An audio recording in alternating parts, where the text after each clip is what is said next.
नमस्कार बच्चों, कैसे हैं आप? आशा करता हूँ बिल्कुल बढ़िया होंगे और आप सभी की पढ़ाई बिल्कुल मस्त चल रही होगी। देखिए, हमारा जो द्वितीय चैप्टर चल रहा था राजा, किसान और नगर, तो उसके बारे में ये उसी चैप्टर को आगे बढ़ाते हुए ये आपकी 8वीं क्लास है। इस क्लास में आज सभी प्यारे बच्चों का स्वागत है। हमारा 6.4 टॉपिक चल रहा था सिक्के और राजा। ये आज शुरू करेंगे। यहाँ तक 6.1, 6.2 और 6.3 हमने पूरा कर दिया था। अब हम बात करेंगे 6.4 सिक्के और राजा के बारे में। चलिए तो फिर आगे बढ़ते हैं। देखिए, मैं आपको कुछ चीज समझा रहा हूं, पहले इसको देख लीजिए। आज का जो टॉपिक है वो सिक्के और राजा है, उस समय के सिक्के और राजा। देखिए, सबसे पहले आप ये तो जान गए थे कि पूरे भारत में, पूरे भारत के बाद उपमहाद्वीप उपमहाद्वीप में सारे जो भारत के पड़ोसी देश हैं वो भी आ जाते हैं, पाकिस्तान और बांग्लादेश, नेपाल, भूटान। ठीक है, तो उसमें क्या चल रहा था? व्यापार चल रहा था। और ये व्यापार भारत तक ही सीमित नहीं था, पूरे भारतीय उपमहाद्वीप तक सीमित नहीं था। ये पूरे कहां तक? रोम तक फैला हुआ था, जो यूरोप में पड़ता है। कहां पे पड़ता है प्यारे बच्चों? रोम में। मैंने पिछली क्लास में आपको ये सब बताया है। ठीक है, अब रोम तक चलता था। उस व्यापार में हो क्या रहा था कि वस्तुओं का लेन देन चलता था। और व्यापार मनुष्य जब से आया है तब से उसने वस्तुओं का लेन देन किया है और यही आगे चल के व्यापार के रूप में बढ़ा। लेकिन इस व्यापार को चलाने के लिए जो मुद्रा है वो बाद में आई है। पहले शुरुआत में वस्तुओं का विनिमय होता था व्यापार करने के लिए। पहले के जमाने में क्या होता था, और आज के कोई पुराना जो ग्रामीण परिवेश में, आप जो छोटे होंगे तो ग्रामीण परिवेश में आपने देखा होगा, ग्रामीण क्षेत्रों में रहने वाले वो गेहूं के बदले में केले खरीदते हैं। ये वस्तु विनिमय है, मतलब गेहूं खरीदो और उसके बदले में अपने को मिल जाए वस्तु। इस प्रक्रिया का उपयोग किया जाता था पुराने समय में लेन देन करने के लिए। अब पुराने और समय में जब ऐतिहासिक समय चल रहा था तो उस समय व्यापार कैसे होता था? कुछ वस्तु सामने वाले को दे दिया जाता था और सामने वाला कुछ वस्तु दूसरे से ले लेता था, मतलब वस्तु का लेन देन होता था। उदाहरण के लिए देखिए, एक व्यक्ति के पास 10 मुर्गे हैं। कितने हैं? 10 मुर्गे।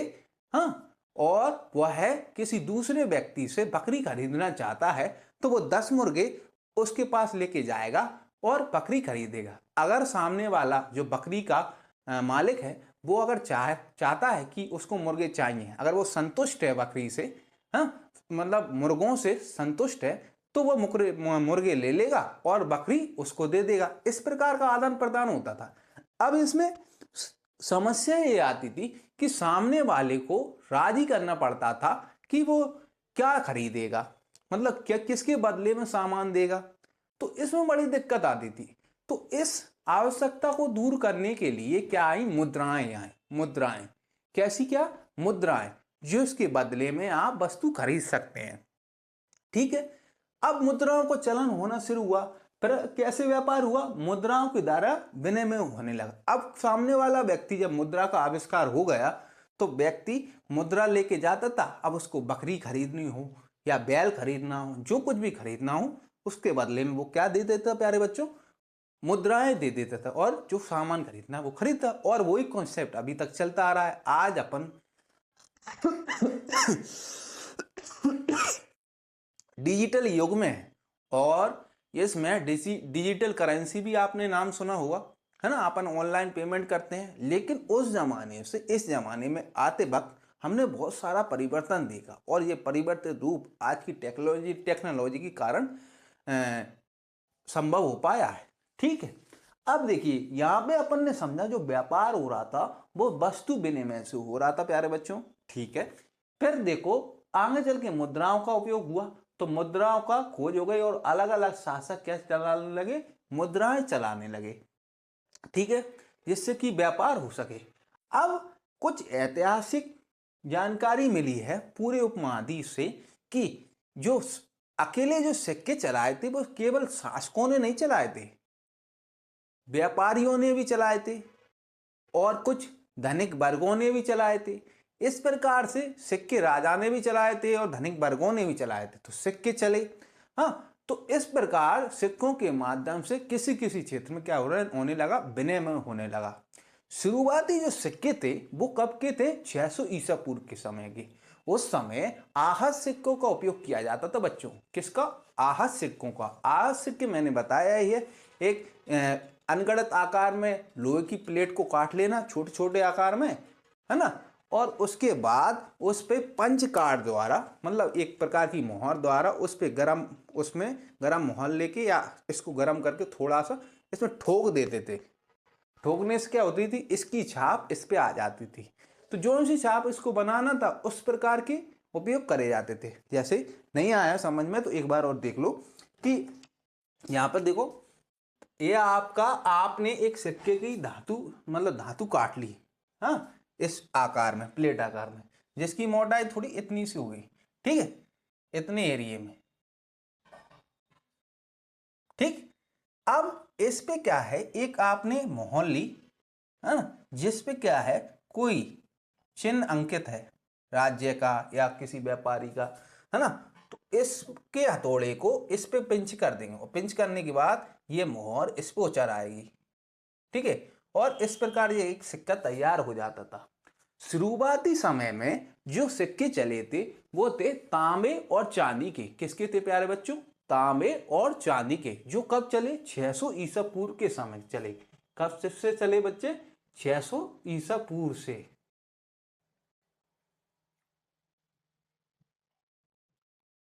ठीक है, अब यहां से सिक्के चलना शुरू हुए, धीरे धीरे करके इनका विकास हुआ। पहले ऐसे काट के ऐसे बनाए जाते थे, आज सिक्कों का उपयोग किया जाता था। फिर इसमें आगे चल के सिक्के ढालने शुरू हुए, सांचों में सिक्कों को मतलब जो दादू उसको पिघला के डाला जाने लगा, उसके बाद अलग अलग सिक्के निकलने हुए, है ना। और आज अपन सिक्कों के बड़े युग में है, जिसमें अपन निकल वगैरह के सिक्के देखते हैं, 1 रुपए के, 2 रुपए के सिक्के। हाँ, तो वहां पर क्या हुआ, तो आगे चल के क्या विकास हुआ, सांचे लेते थे ये। आगे जो गुप्त युग आया और भी युग आए, है ना, जो 1 ईस्वी के बाद, तो इनमें क्या है, सांचे बने रहते थे सिक्कों के।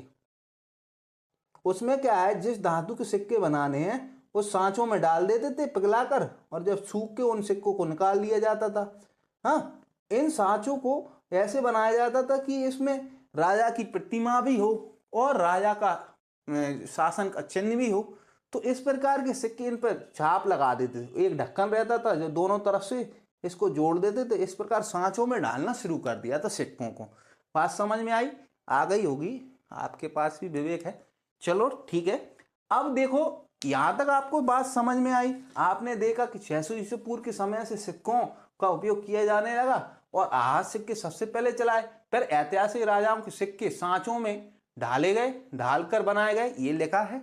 इतनी बात आपको समझ में आ गई। अब मैं यहां पर सिक्कों के द्वारा व्यापार और उससे संबंधित टॉपिक को शुरू कर रहा हूं। इसको देखिए क्या है। यहां पर आपकी किताब में, आपकी स्क्रीन पे भी एक प्रकार का इमेज दिखेगी, जिसको आप पढ़ते चलना साथ में। अगर आपके पास किताब, देखिए, व्यापार के लिए सिक्के के प्रचलन से विनिमय कुछ हद तक आसान हो गया। अब जब सिक्कों से क्या हुआ, विनिमय आसान हो गया, मतलब लेन देन आसान हो गया। विनिमय मतलब होता है प्यारे बच्चों, आदान प्रदान वस्तुओं का। चांदी और तांबे के आहत सिक्के सबसे पहले ढाले गए, ठीक है, और प्रयोग में आए। पूरे उपमहाद्वीप में सबसे पहले किसके सिक्के चलाए गए प्यारे बच्चों, चांदी और तांबे के। किसके डाले गए सबसे पहले, चांदी और तांबे के सिक्के सबसे पहले ढाले गए, ठीक है। चांदी और तांबे के सिक्के, इनके सिक्के सबसे पहले ढाले गए, हाँ, और पूरे उपमहाद्वीप में इनके प्रयोग करा गया। अब पूरे उपमहाद्वीप में खुदाई के दौरान इस प्रकार के सिक्के मिले हैं, ठीक है। इस पूरे उपमहाद्वीप में ये पाकिस्तान है, ये अफगानिस्तान है, हाँ, और इधर बांग्लादेश, नेपाल। तो इसमें दक्षिणी भारत, उत्तर भारत में क्या है, खुदाई के दौरान सिक्के मिले हैं, ठीक है बच्चों। पूरे उपमहाद्वीप में खुदाई के दौरान इस प्रकार के सिक्के मिले। मुद्रा शास्त्रियों ने इनका और अन्य सिक्कों को अध्ययन करके उनके वाणिज्यिक प्रयोग के संभावित क्षेत्रों को पता लगाया। हाँ, सिक्कों को अध्ययन करने वाले व्यक्ति को क्या कहते हैं, मुद्रा शास्त्री। क्या कहते हैं, मुद्रा शास्त्री। हाँ, इन्होंने क्या किया, सिक्कों का अध्ययन किया, ठीक है, और अन्य सिक्कों का अध्ययन किया। ये आज सिक्कों का अध्ययन किया और अन्य सिक्के जो और समय बाद चले थे उनका भी अध्ययन किया। हाँ, सिक्कों का अध्ययन करके उनके वाणिज्यिक प्रयोग के संभावित क्षेत्रों को पता लगा लिया और इन्होंने अध्ययन करके ये अंदाजा लगा लिया कि संभावित क्षेत्र कौन कौन से क्षेत्र हैं जहां पर ये सिक्के पाए गए हैं, और उनके राजाओं के बारे में भी पता पाड़ लिया कि किस व्यक्ति ने किसने चलाए थे। हाँ, इस प्रकार मुद्रा शास्त्रियों ने सिक्कों की मदद से शासन के सिक्कों के बारे में पता चलाया कि कौन से राजा ने कौन से सिक्के चलाए थे। आहत सिक्के पर बने प्रतीकों को उन विशेष मौर्य वंश जैसे राजवंशों के प्रतीकों से मिलाकर पहचान करने की कोशिश की गई। हाँ, जो आहत सिक्के थे उनका क्या किया, प्रतीकों, जो राजाओं महाराजाओं के जो शासन का प्रतीक होता था उनसे मिलाने की कोशिश की गई और उससे इन्हें पता चला कि इन सिक्कों को राजाओं ने जारी किया था। ठीक है, यह भी संभव है कि व्यापारियों, धनपतियों और नागरिकों ने इस प्रकार के कुछ सिक्के जारी किए हों, और यह भी संभव है कि व्यापारियों ने, धनपतियों ने और नागरिकों ने भी इस प्रकार के कुछ सिक्के जारी किए होंगे। हाँ, ठीक है। अब ये क्या है, धनपति और नागरिक के सिक्के जारी कर, मान लो किसी ने सोने का सिक्का जारी किया, अब सोने का वजन हैगा कितना, 10 ग्राम का सिक्का है या 5 ग्राम का सिक्का है। हाँ, तो इसका जो मूल्य उस समय होगा उसके बदले में वस्तु खरीद लेता था। इस प्रकार सिक्के इन्होंने भी जारी किए होंगे, क्या करने के लिए, विनिमय को संभव बनाने के लिए। अब मुझे एक बात बताइए कि मान लो कोई विदेशी यात्री है, ठीक है, अब उसको आप वो आपको कुछ सामान घोड़े बेचने आया, हाँ, अब उसे सोने की सिक्कों की जरूरत है तो वो सोने के सिक्के ले लेगा और आपको अपना घोड़ा दे देगा। लेकिन अगर आप उसको सोने के सिक्के ना देकर कुछ आटा माटा या कुछ अदर चीजें दोगे और वो लेना नहीं चाहता, तो फिर कैसे आपका व्यापार संभव होगा, कैसे लेन देन संभव होगा। तो उसको सुलभ बनाने के लिए इन सिक्कों का प्रयोग किया गया। ठीक है, तो और देखिए, आज सिक्के पर बने प्रतीकों को उन विशेषता मौर्य वंश, क्योंकि सबसे ज्यादा वही प्रभावी रहा था ना, जैसे राजवंशों के प्रतीकों से मिलाकर पहचान करने की कोशिश की गई तो पता चला कि इन सिक्कों को राजाओं ने जारी किया था। यह भी संभव है कि व्यापारियों, धनपतियों और नागरिकों ने इस प्रकार के कुछ सिक्के जारी किए हों। शासकों की प्रतिमा और नाम के साथ सबसे पहले सिक्के हिंदी यूनानी शासकों ने जारी किए।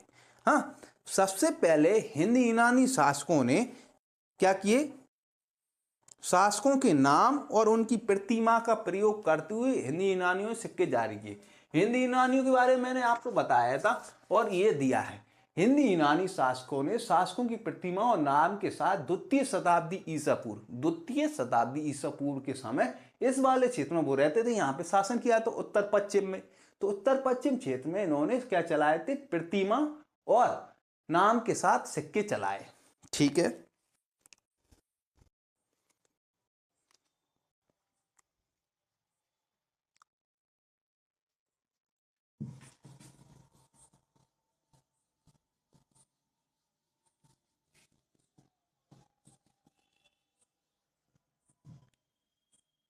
सबसे पहले किसने आज सिक्के चलाए, नाम और प्रतीक के साथ, नाम प्लस प्रतीक के साथ किसने चलाए, हिंदी यूनानी सिक्के हिंदी यूनानी राजाओं ने चलाए थे।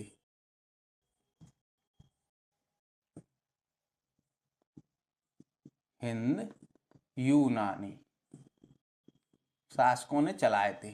ठीक है, इनके, और ये कहाँ रहते थे, उत्तर पश्चिम में रहते थे। ठीक है, इतनी बात आपको आ गई होगी समझ में। हाँ, हालांकि सोने के सिक्के बड़े पैमाने पर प्रथम शताब्दी ईस्वी में कुषाण राजाओं ने जारी किए थे। कहाँ, किसने किए थे, कुषाण राजा कहाँ रह रहे हैं, यहाँ पे।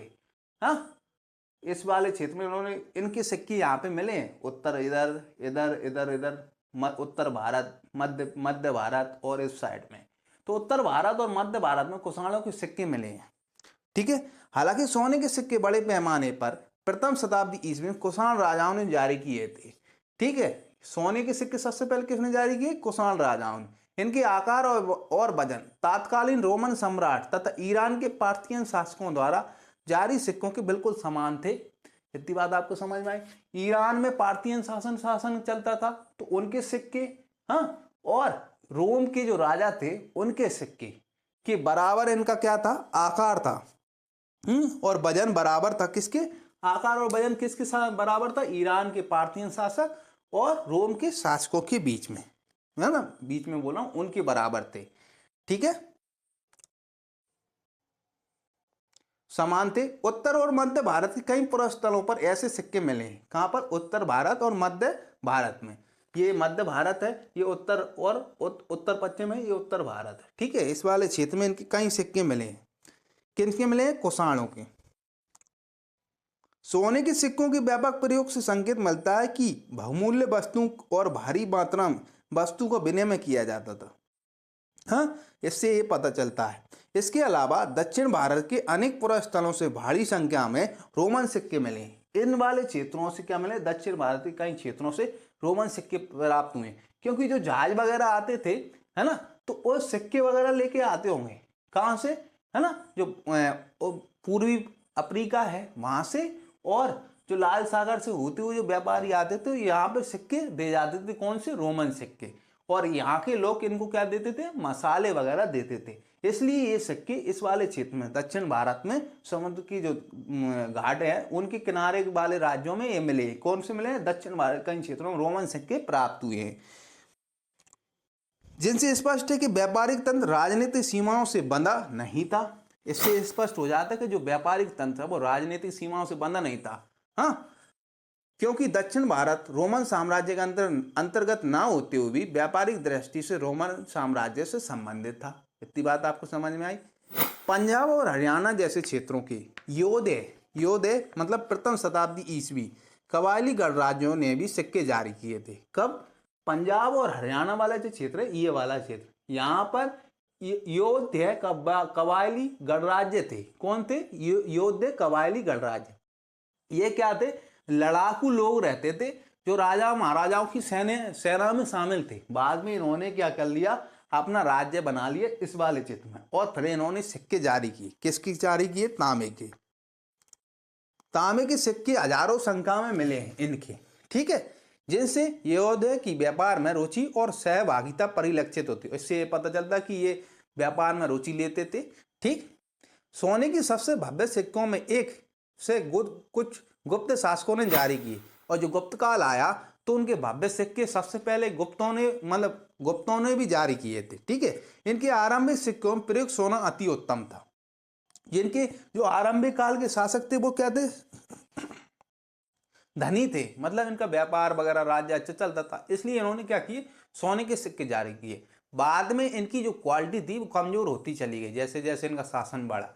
ठीक है, इससे अर्थ लगाया जाता है इनका शासन आर्थिक दृष्टि से कमजोर होता गया बाद में।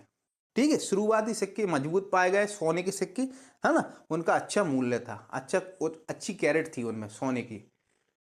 इन सिक्कों के माध्यम से दूसरे देशों में व्यापार विनिमय करने में आसानी होती थी, जिससे कि शासकों भी लाभ होता था। ठीक है, छठी शताब्दी ईस्वी से, कौन सी ईस्वी से, छठवीं शताब्दी ईस्वी से, जो 600 ईसा पूर्व से शुरू किया था, छठवीं शताब्दी ईस्वी से सोने के सिक्के मिलने कम हो गए। क्या, इससे यह संकेत मिलता है कि उस काल में कुछ आर्थिक संकट पैदा हुआ था। इतिहासकारों से इसके लेकर मतभेद है। हाँ, छठवीं शताब्दी सिक्के नहीं मिले, कम मिलने शुरू हुए, तो इससे ये अंदाजा लगाया कई इतिहासकारों ने कि शायद आर्थिक संकट पैदा हुआ था भारत में। लेकिन कुछ इतिहासकार इस बात को नहीं मानते। देखिए क्या लिखा है, इतिहासकारों से में इसे लेकर मत में भेद है। कुछ का कहना है कि रोमन साम्राज्य के पतन के बाद दूरवर्ती व्यापार में कमी आई। क्या आई, जो रोमन साम्राज्य है उसके दूरवर्ती व्यापार में कमी आई। क्यों, क्योंकि रोम साम्राज्य खत्म हो गया था, इसलिए। जो कुछ तो ये कहते थे क्योंकि व्यापार सारा रोम से चलता था, वही तो मसालों की डिमांड करते थे। रोमन साम्राज्य के पतन के बाद दूरवर्ती व्यापार में कमी आई, जिससे कि उन राज्यों और समुदायों और उन क्षेत्रों की संपन्नता पर असर पड़ा जिन्हें दूरवर्ती व्यापार से लाभ मिलता था। अन्य का कहना है, जो अन्य दूसरी लोग थे, अन्य इतिहासकार हैं, उनका यह कहना है कि इस काल में नए नगरों और व्यापार के नवीन तंत्रों का उदय होने लगा था। हाँ, उनका यह भी कहना है कि यद्यपि इस काल के सोने को सिक्का मिलना तो कम हो गया, लेकिन अभिलेखों और ग्रंथों में सिक्के का उल्लेख होता रहा है क्या इसका अर्थ यह हो सकता है कि सिक्के इसलिए कम मिलते हैं क्योंकि वे प्रचलन में थे, प्रचलन में होने के कारण वो सिक्के चलते रहे, चलन में थे और उनका किसी ने संग्रह करके नहीं रखा, क्योंकि जब सिक्के प्रचलन में रहते हैं तो लोग ज़्यादा संग्रह नहीं करते, संग्रह नहीं करेंगे तो वो मरने के बाद अपने को कैसे मिलेंगे इतिहास में, तो इसलिए प्रचलन में थे इसलिए नहीं मिले, कुछ का ऐसा मानना है। ठीक है, अब यहाँ पे एक लाल बॉक्स है जो आपकी स्क्रीन पे भी दिखेगा, ये सारे आपकी स्क्रीन बॉक्स पे दिखेंगे। यहाँ पे देखिए मुद्रा सिक्कों का अध्ययन है, इसके साथ उन पर मुद्रा शास्त्र सिक्कों का अध्ययन है, इसके साथ उन पर पाए जाने वाले चित्र, लिपि आदि उनकी धातुओं का विश्लेषण, धातु किससे बनी, किस धातु से बना है, जिन संदर्भों में इन सिक्कों को पाया गया, मतलब ये कहाँ से प्राप्त हुए, घड़े में प्राप्त हुए, किस क्षेत्र में प्राप्त हुए, उनका अध्ययन भी मुद्रा शास्त्र के अंतर्गत आता है। ठीक है, अब देखिए इसमें आज सबसे स्पष्ट है कि इन सिक्कों पर प्रतीकों को हाथ कर उन्हें बनाया जाता था। यहाँ पे आपको चित्र नंबर 2.7 देखिए स्क्रीन पे भी दिख रहा होगा, हाँ, और चित्र 2.8 में एक योध्या का सिक्का देखिए। ठीक है, और 2.9 में गुप्त सिक्के देखिए, इसमें किस प्रकार के सांचों में डाल के इसको बनाया गया होगा, देख लो।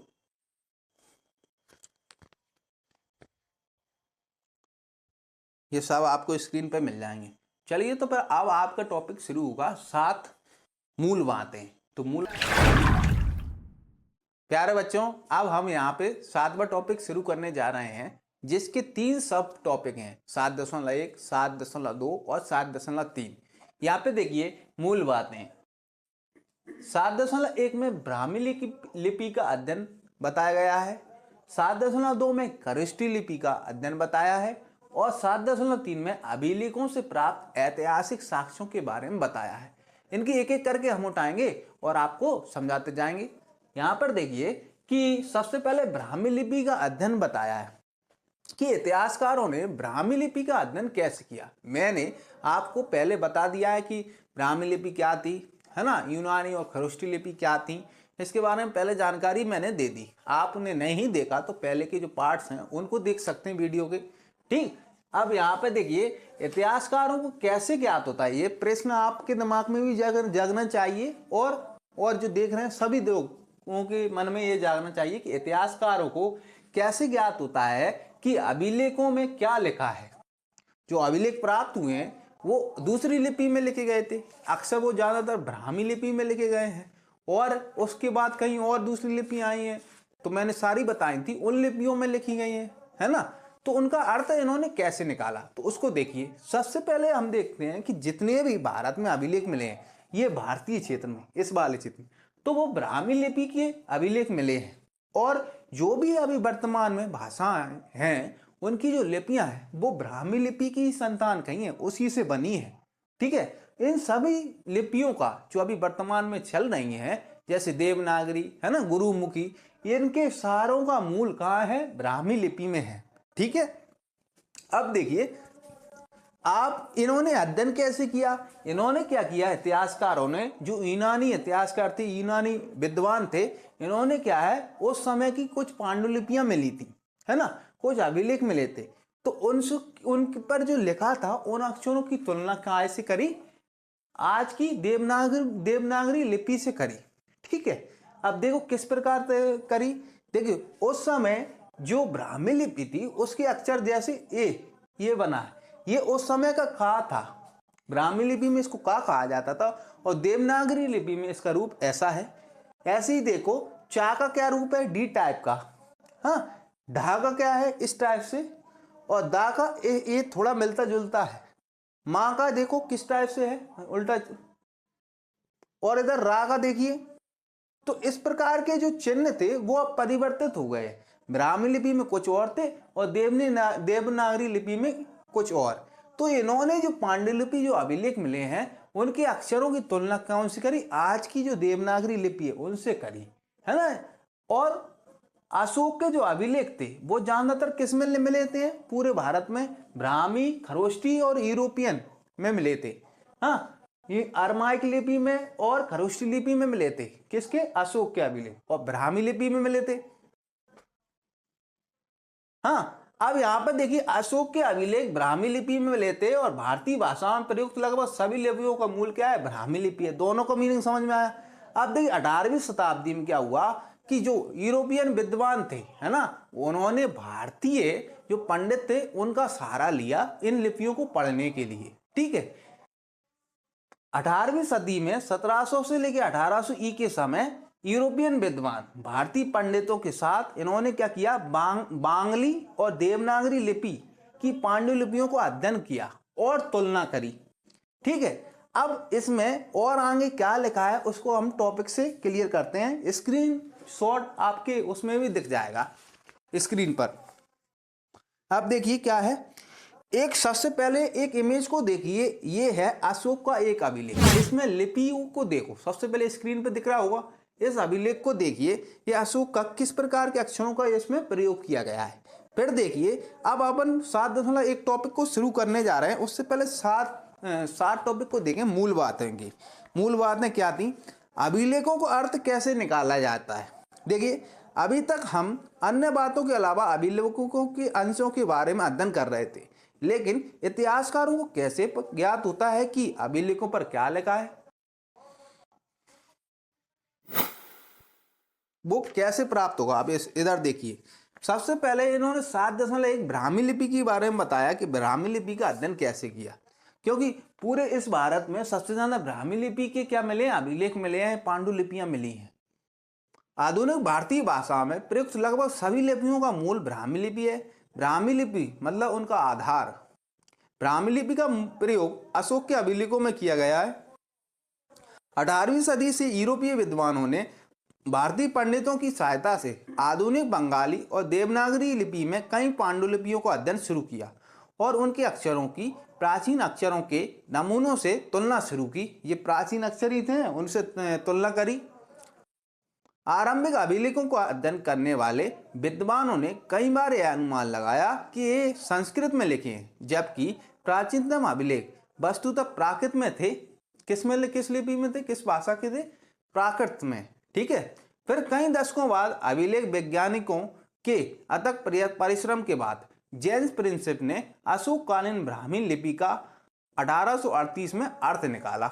इस प्रकार इन्होंने तुलना करके इनका अर्थ निकाला और इसमें महारत किसने हासिल कर पाई, 1838 में जेम्स प्रिंस ने।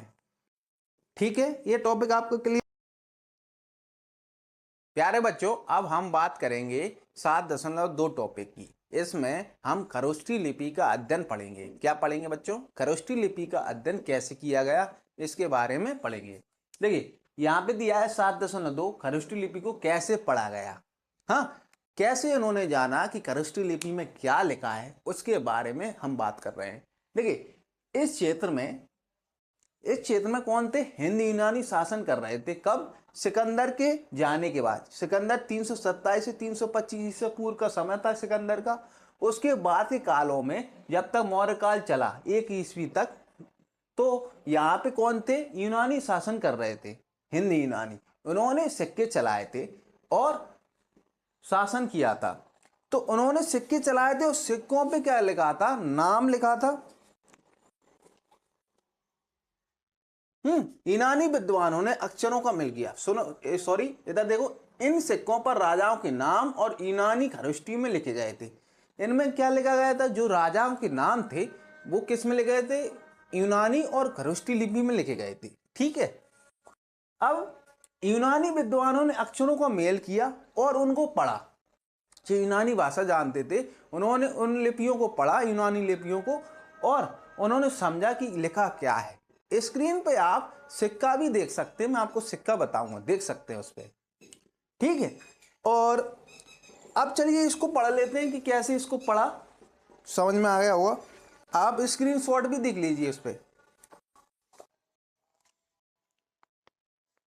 7.2 खरोष्ठी लिपि को कैसे पढ़ा गया। पश्चिम उत्तर के अभिलेखों में पश्चिम और उत्तर, पश्चिम उत्तर कौन सा, इस वाले यहाँ के जो अभिलेख हैं, अभिलेखों में प्रयुक्त खरोष्ठी लिपि के पढ़े जाने की कहानी अलग है। इन क्षेत्रों में शासन करने वाले हिंद यूनानी राजाओं द्वारा बनवाए गए सिक्कों से जानकारी हासिल करने में आसानी हुई। हाँ, ये कब बनवाए गए थे, द्वितीय प्रथम शताब्दी ईसा पूर्व में। कब, द्वितीय और प्रथम शताब्दी ईसा पूर्व। हाँ, इस समय के काल के बाद पहली और दूसरी सदी ईसा पूर्व के समय। ठीक है, द्वारा बनवाए गए थे, इस समय में बनवाए गए थे। सिक्कों से जानकारी हासिल करने में आसानी हुई। इन सिक्कों में राजाओं के नाम यूनानी और खरोष्टी में लिखे गए हैं। यूनानी भाषा पढ़ने वाले यूरोपीय विद्वानों ने अक्षरों का मेल किया।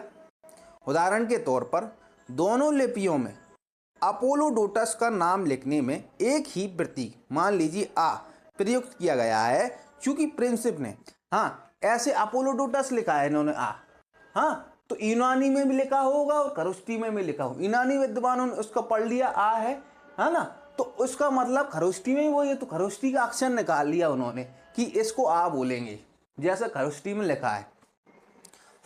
और देखिए, और जो प्रिंसिप था उसने जो भाषा पढ़ी थी, खरोष्टी में लिखे अभिलेखों की भाषा की पहचान प्राकृत के रूप में की थी। किस में की थी? खरोष्टी लिपि की पहचान किस में की थी? प्राकृत भाषा में करी गई थी।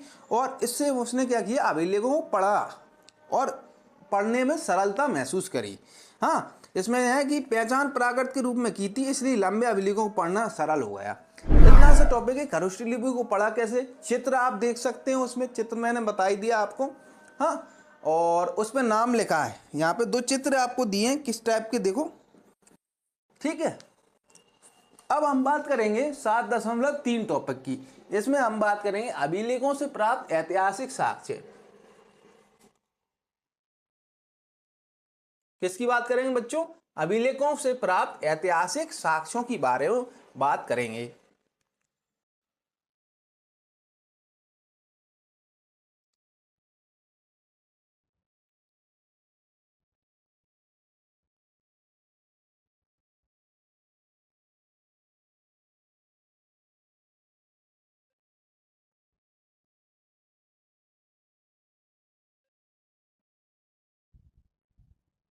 ऐतिहासिक साक्ष्य।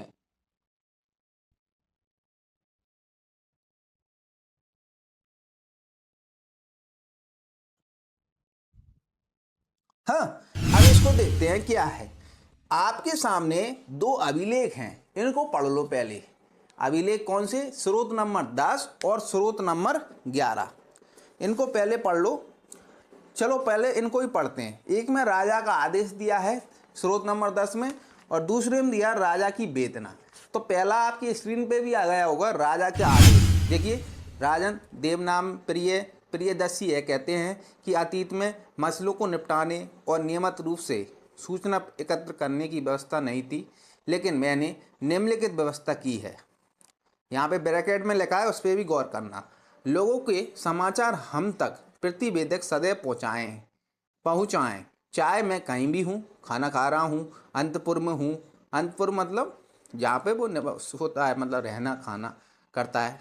विश्राम कक्ष में हूँ, गौशाले में हूँ, या फिर पालकी में मुझे ले जाया जा रहा हो, अथवा वाटिका में हूँ, मैं लोगों के विषय का निराकरण हर स्थल पर करूँगा। ऐसा उसने अभिलेख करवाया है। किसने? देवनाम प्रियदर्शी ने। इसमें ध्यान देना, इसमें कहीं भी अशोक का नाम नहीं आया, सम्राट अशोक का। अभिलेख शास्त्रियों ने प्रतिवेदक शब्द का अर्थ संवाददाता बताया है। यहाँ पे नीचे दिया है, आधुनिक संवाददाता की तुलना में प्रतिवेदक का दायित्व कितने भिन्न रहे होंगे।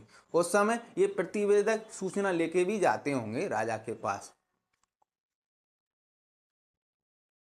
अब दूसरा देखो, स्रोत नंबर 11, राजा की वेदना। अभी मैं समझाऊंगा इसके बारे में कि क्या दिया है। जब देवनाम प्रियदर्शी ने अपने शासन, ये राजा की वेदना है, शासन के 8 वर्ष पूरे किए, तो उन्होंने कलिंग, आधुनिक तटवर्ती उड़ीसा पर विजय प्राप्त की। कलिंग यहाँ पे पड़ता है, इस वाले क्षेत्र में, उड़ीसा वाले क्षेत्र में इन्होंने यहाँ पे विजय प्राप्त करी थी, युद्ध लड़ा था, ठीक है। पर विजय प्राप्त की। 1.5 लाख पुरुषों को निष्कासित किया गया और 1 लाख मारे गए, और इससे भी ज्यादा की मृत्यु हुई। कलिंग पर शासन स्थापित करने के बाद देवनाम प्रिय धम्म के गहन अध्ययन और धम्म के स्नेह और धम्म के उपदेश में डूब गए। यही देवनाम प्रिय के लिए कलिंग की विजय का पश्चाताप है। देवनाम प्रिय के लिए यह बहुत वेदनादायी और निंदनीय है। जब कोई किसी राज्य पर विजय प्राप्त करता है तो पराजित राज्य का हनन होता है, वहाँ लोग मारे जाते हैं, निष्कासित किए जाते हैं। इन दोनों को पढ़ लिया आपने। इसको समझ में भी आ गया होगा। अब इसको टॉपिक को शुरू करते हैं कि इसमें दिया गया 7 इतिहासकार इस इतिहासकारों एवं अभिलेख शास्त्रियों के काम करने के तरीकों को पता लगाने के लिए आइए अशोक के 2 अभिलेखों को ध्यान से पढ़ें जो हमने पढ़ लिए। ध्यान देने योग्य बात है कि अभिलेख स्रोत 10 में, जो स्रोत 10 है, में शासक अशोक का नाम नहीं लिखा कहीं पर। उसमें अशोक द्वारा अपनाई गई उपाधियों का प्रयोग किया गया है। क्या किया गया है? उपाधियों का प्रयोग किया गया है, जैसे कि देवनाम प्रिय अर्थात देवताओं का प्रिय, और प्रियदर्शी यानी देखने में सुंदर। अशोक नाम अन्य अभिलेखों में मिलता है जिसमें उनकी उपाधियां भी लिखी हैं। इन अभिलेखों का परीक्षण करने के बाद अभिलेख शास्त्रियों ने पता लगाया कि उनके विषय, शैली और भाषा, पुरालिपि विज्ञान सब में समानता है ना। किस किस में? विषय में, शैली में, भाषा में और पुरालिपि विज्ञान सब में क्या है? समानता है। अतः वे इस निष्कर्ष पर पहुंचे कि इन अभिलेखों को एक ही शासक ने बनवाया था। इससे इन्होंने ये निष्कर्ष निकाला कि इन अभिलेखों को एक ही शासक ने बनवाया होगा। आपने यह भी देखा होगा कि अशोक ने अपने अभिलेखों में कहा है कि उनसे पहले के शासकों ने रिपोर्टर एकत्रित करने की व्यवस्था नहीं की थी। हाँ, इसमें एक बात और ये कहा कि जो रिपोर्ट होती हैं, रिपोर्ट, उनको एकत्रित करने की व्यवस्था नहीं करी थी इनसे पहले के शासकों ने। यदि अशोक से पहले के उपमहाद्वीपीय इतिहास पर विचार करें तो क्या आपको लगता है कि अशोक का यह वक्तव्य सही है? इतिहासकारों को बार बार अभिलेखों में लिखे कथनों को परीक्षण करना पड़ता है। अब इसने ये अभिलेख में एक बात लिखी कि पहले क्या है, रिपोर्टों का संकलन नहीं किया जाएगा, एकत्रित नहीं किया जाता था, है ना। ऐसी इसने में बात लिख दी।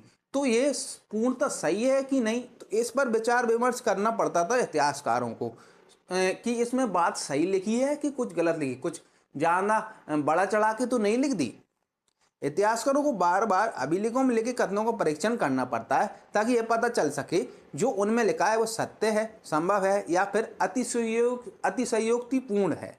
मतलब बड़ा चढ़ा के तो नहीं लिख दिया है। क्या आपने ध्यान दिया कि कुछ सब ब्रैकेट में भी लिखे हैं, यहाँ पे व्यवस्था लिखा है, ठीक है, ब्रैकेट में। अभिलेख शास्त्री प्रायः ज़्यादातर वाक्यों के अर्थ स्पष्ट करने के लिए ऐसा करते हैं और बड़े ध्यान से करना पड़ता है जिससे कि लेखक का मूल अर्थ बदल ना जाए। अब इसका ये है, लेखक का जो मूल अर्थ बदल ना जाए उसके लिए क्या करते थे, मतलब ब्रैकेट में अर्थ लिख देते थे। ठीक है बच्चों, ठीक है। इतिहासकारों को और भी परीक्षण करने पड़ते हैं। अब और क्या परीक्षण करने पड़ते हैं, देखिए। यदि राजा के आदेश यातायात मार्गों, मतलब जहाँ पे आवागमन होता हो, मार्गों के किनारे और नगरों के पास प्राकृतिक पत्थरों पर उत्कीर्णित थे तो क्या वहां से आने जाने वाले लोग उन्हें पढ़ने के लिए उस स्थान पर रुकते थे? अधिकांश लोग प्राय पढ़े लिखे नहीं थे। क्या पाटलिपुत्र में प्राकृत उपमहाद्वीप में सभी स्थानों पर लोग समझते थे? यह भी एक प्रश्न है। क्या राजा के आदेशों का पालन किया जाता था? इन प्रश्नों के उत्तर पाना सदैव आसान नहीं है। आगे इन्होंने बात लिख दी, इनका क्लियरिटी नहीं है कि ऐसा होता था या नहीं होता था। ये 3 प्रश्न हैं जो आप देख लेना। इनमें से कुछ समस्याओं के प्रमाण हमें अशोक के अभिलेखों में मिलते हैं। स्रोत नंबर 11 को देखिए, देख लिया होगा, जिसकी व्याख्या प्राय अशोक की वेदना के प्रतिबिंब के रूप में की जाती है। वेदना समझते हो, दर्द। साथ ही यह युद्ध के प्रति उनकी मनोवृत्ति में परिवर्तन को भी दर्शाता है, जैसा कि हम आगे पढ़ेंगे। यदि हम अभिलेख के शाब्दिक अर्थ के परे समझने का प्रयास करते हैं तो परिस्थिति और भी जटिल हो जाती है। यद्यपि अशोक के अभिलेख आधुनिक उड़ीसा से प्राप्त हुए हैं, लेकिन उनकी वेदना को परिलक्षित करने वाले अभिलेख वहाँ नहीं मिला है। यथार्थ यह अभिलेख उस क्षेत्र में नहीं उपलब्ध हैं जिस पर विजय प्राप्त की गई थी। इसका हम क्या अर्थ लगाएं? क्या राजा का नव विजय की वेदना उस क्षेत्र के लिए इतनी दर्दनाक थी कि राजा इस मुद्दे पर कुछ कह ना सका, है ना? उसके अभिलेख कहाँ नहीं मिले हैं? जहाँ पर ये उसने युद्ध किया था, है ना, उसी के संदर्भ में यह बात लिखी थी कि क्या राजा की नव विजय की वेदना उस क्षेत्र के लिए इतनी दर्दनाक थी कि राजा इस मुद्दे पर कुछ कह ना सका। इतनी बात आपको समझ में आई। ये लेक्चर को हम यहीं पे विराम देंगे और आपका ये 7 टॉपिक तक ये पूर्ण तक कंप्लीट हो गया है। आशा है कि आपको बहुत सारी चीज़ें समझ में आ गई होंगी इसमें। और अब हम बात करेंगे अगली वाली जो वीडियो है उसमें 8 टॉपिक को क्लियर करेंगे और साथ में मैपिंग के माध्यम से आपकी जो किताब का जो लास्ट में जो प्रश्न दिया है इसकी जो 50 पेज नंबर पर, तो उसको देखेंगे। इसमें क्या है कि काल दिए हैं और उनके राजाओं के काल दिए हैं, उस समय कब से क्या हुआ, तो उसको भी आप देख लेना। मैं मैपिंग के माध्यम से उसमें समझाऊंगा। ठीक है, फिर मिलते हैं नई वीडियो में।